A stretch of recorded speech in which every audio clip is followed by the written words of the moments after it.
दान जी की जय, लाडू दान जी की जय। हे महाकवि लाडू दान जी, भावनगर में आपका स्वागत है। प्रणाम महाराज। महाराज, एभल खाचर जी के यहाँ से निमंत्रण पत्र आया है। मंत्री जी, आदरणीय राजा विजय सिंह जी, आपको जानकर ये प्रसन्नता होगी, कलयुग में धरती और धर्म के रक्षण के लिए साक्षात पूर्ण पुरुषोत्तम श्री स्वामीनारायण भगवान अवतरित हो चुके हैं। अतः आपसे अनुरोध है कि आप इस पावन अवसर पर पधार कर उनका आशीर्वाद लें। जय स्वामीनारायण। इस घोर कलयुग में भगवान का प्रकट होना क्या संभव है? संभव है महाराज, संभव है। असंभव, असंभव। ऐसे भगवान बनकर घूमने वाले लोगों की पोल खोलना अत्यंत आवश्यक है महाराज। अन्यथा वे लोग भोले भाले लोगों को इसी प्रकार मूर्ख बनाते रहेंगे। मैंने अपने जीवन में ऐसे कई पाखंडियों को बेनकाब किया है, उनके छलावे को उजागर किया है। कदाचित वो भी उन्हीं में से कोई एक है जिसे अब मेरा सामना करना होगा। चलो महाजन। चलिए लाडू दान जी। चलिए मामा जी।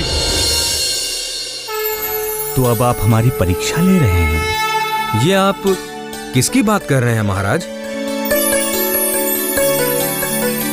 थोड़ा धीरज रखिए मुक्तानंद जी, आपको सब पता चल जाएगा।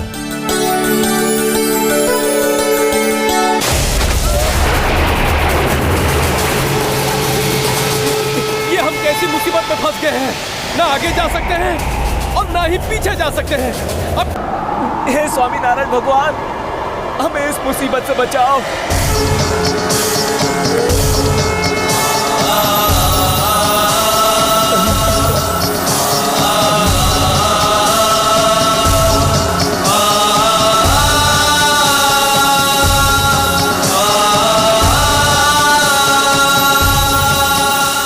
ये चमत्कार कैसे हुआ?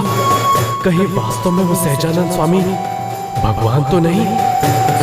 यदि ऐसा है तो मैं उन्हें तभी मानूंगा जब वो मुझे एक काले रंग के कंबल पर बैठे हुए लोगों को भगवत कथा सुनाते हुए मिले और वो मुझे देखते ही मेरे नाम से पुकारे और अपने गले में उन्होंने गुलाब की एक पुष्पमाला पहन रखी हो, जिसे वो अपने गले से उतारकर मुझे पहनाए। यदि सब वैसा ही हुआ जैसा मैंने सोचा है, तभी मैं मानूंगा कि वो साक्षात भगवान ही है, अन्यथा नहीं।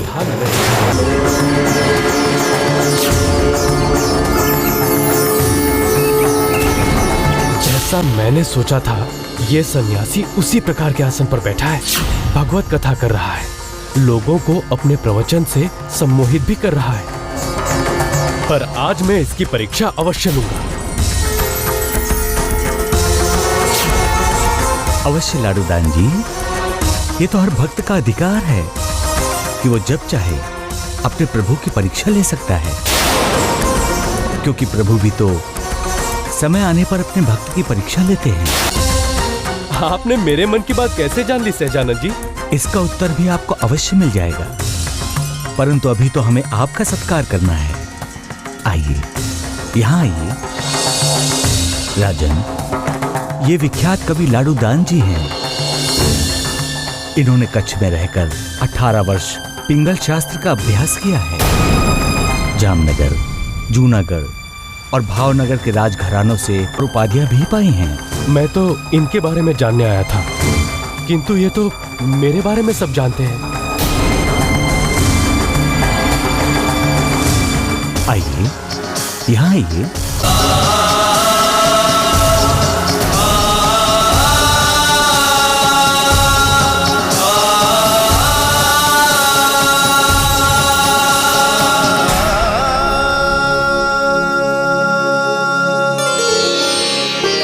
नहीं नहीं प्रभु, ये आप क्या कर रहे हैं? ये उचित नहीं है प्रभु। मेरे भांजे को ये क्या हो गया है? कहीं सहजानंद ने इस पर कोई जादू टोना तो नहीं कर दिया है?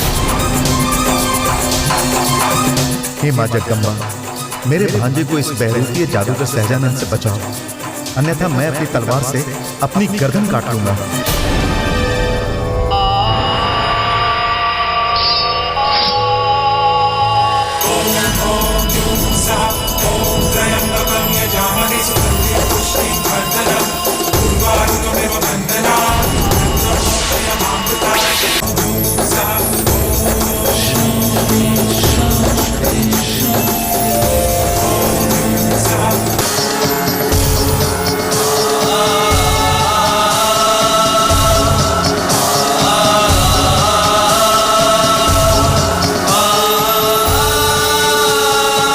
आज आपके दिव्य दर्शन पाकर मुझे पता चल गया है कि आप ही पूर्ण पुरुषोत्तम श्री स्वामीनारायण भगवान हैं।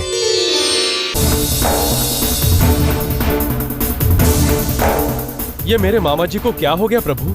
इन्हें समाधि कराई गई है क्योंकि ये आत्महत्या करने जा रहे थे, परंतु ये भूल गए हैं कि जीवन और मृत्यु तो हमारे हाथों में है।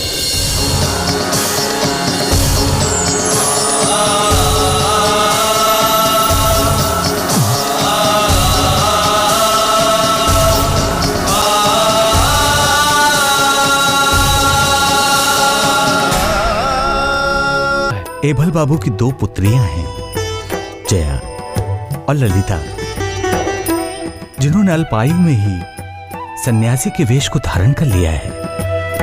हमारी ये इच्छा है कि आप जाइए और उन्हें समझाइए कि इस सन्यासी के वेश को उतारकर वे सांसारिक रीति से रहें, इसी में उनका कल्याण है। आप निश्चिंत रहिए महाराज, मैं इस समस्या को शीघ्र ही सुलझा दूंगा, क्योंकि बालपन में लोगों से ऐसी भूल हो जाती है। और वैसे भी मैंने अपने जीवन में ऐसे कई भटके हुए मनुष्यों को सही राह दिखाई है। हम जानते हैं कि यह कार्य आप ही कर सकते हैं, इसलिए तो हमने आपका ही चयन किया है। जाइए, अपने विवेक और अपनी बुद्धि से जया और ललिता को सही राह दिखाइए।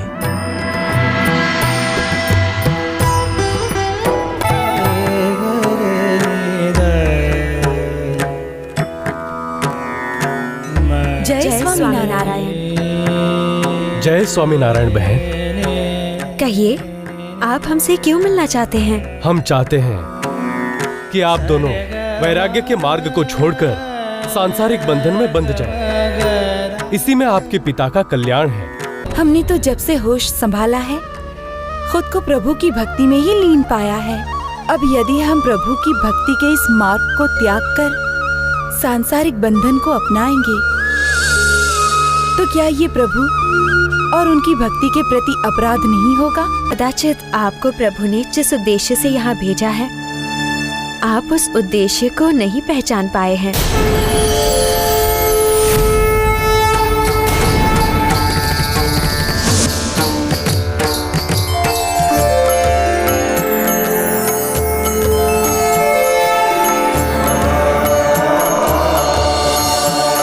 आप भी ये ठाट बाट, ये श्रृंगार त्याग दीजिए, इसी में आपका कल्याण है।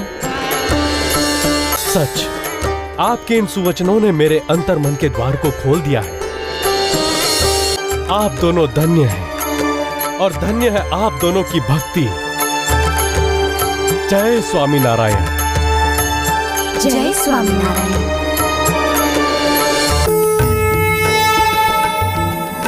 ये क्या लाडूदान जी, हमने तो आपको इसलिए वहां भेजा था ताकि आप जया और ललिता को सन्यासी से त्याग कर सांसारिक बना सके, किंतु आप तो स्वयं भी सांसारिक बंधनों को त्याग कर सन्यासी जैसे लग रहे हैं। इस भौतिक संसार से मोह भंग हो गया है और मुझे भक्ति का सही मार्ग मिल गया है प्रभु। अतः आज मैं सब सुख वैभव त्याग कर आपकी शरण में आ गया हूं। कृपा कर मुझे अपना शिष्य बना लीजिए। अवश्य, परंतु आपकी माताजी और पत्नी यहाँ आई हैं। आप उनसे अनुमति तो ले लीजिए। जब साक्षात प्रभु की ऐसी कृपा हो तो मैं कैसे इसे अपनी ममता के आंचल से बांध कर रख सकती हूँ। मैं इसे अपने सारे कर्तव्यों से मुक्त करती हूँ। आप धन्य हैं माता जी। मैं भी अपने पति को सहर्ष अपने सारे सांसारिक बंधनों से मुक्त करती हूँ। हम आपको अपना शिष्य घोषित करते हुए आज से आपका नाम श्रीरंग रखते हैं। अतः शीघ्र ही हम आपको दीक्षा देंगे।